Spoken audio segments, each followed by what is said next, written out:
One of the most common tasks ever to be really asked of Platinum Pay is to report back on what did the individual checks for that employee look like, or how much did that person earn over a certain period of time. Platinum Pay makes it very easy to answer those questions. I'm going to show that very quickly. Inside of Platinum Pay, naturally, we want to be in the employee drawer, and the most common is the primary subdrawer. Okay? We're very familiar, most users, with employee setup, but payroll totals is really where you see a lot of power. If we double-click there, if we are on an employee, obviously it'll default to that one. If we need to search, we can obviously select anybody in the particular database.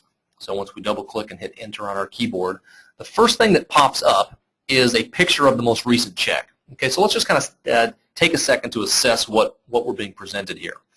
This was the most recently issued check. This happens to be in this database in 2008. But we can see it's one of 121 different checks that this employee was issued. Okay? Now, we might immediately want to go over here to this employee check listing and just take a look at that. Okay? The question might be, when did this guy first start working? Well, maybe you want to scroll down all the way to the beginning and see, very quick answers. He was first paid in 1/5 of 06. Or when did we last pay him? Obviously, it answers that question. Very easy to get at, some of the trends in pay or how often somebody was paid. Now, a lot of times it's, what did the employee make in 2007? Well, here's the way we navigate and get that answer. To answer a 2007 period-to-date question, okay, we need to be inside a 2007 check. Okay, so we can highlight here. If we double-click, it will pull up that particular check. Okay, when we choose this employee quarter-to-date, year-to-date totals, we really start getting some powerful information back.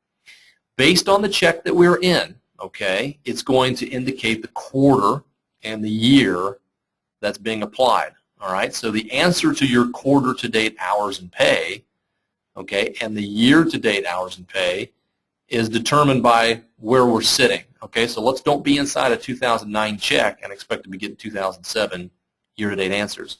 Similarly, if we want to find out what the guy made in the third quarter of 07, be certain that we're not sitting in a fourth quarter check, or you're going to get fourth quarter answers. Assuming you're in the right period, it's a terrific place to go get all those answers about how much somebody made in a particular period of time. Every single pay code that was used, you'll have a total of hours in pay. Same thing on deductions if there are any. Same thing on taxes. It's a wonderful place to go get that information. So it's employee totals underneath the employee drawer. Very, very popular application. If you have any questions at all, certainly contact us.